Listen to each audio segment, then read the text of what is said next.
ไหวบ่ไหวก็ลุกขึ้นมาสู้ท้อบ่ถ้าเกิดบ่ท้อก็ลุกขึ้นมาย่างไปบ่ไปหาความสำเร็จกันลุกเลยถ้าบ่ลุกสิบ่ฮู้จักความสำเร็จเหนื่อยก็พักหนักก็วางแม่นล่ะเมื่อยแล้วก็นั่งพักก่อนถ้าเกิดเฮาสู้อย่างเดียวคงสิบ่ไหวลุกขึ้นมาย่างขึ้นมาวิ่งไป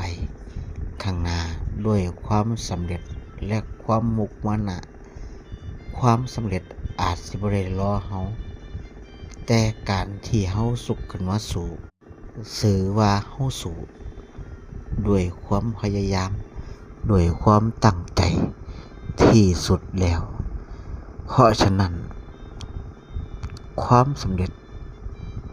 และอนาคตมันมักมากับความ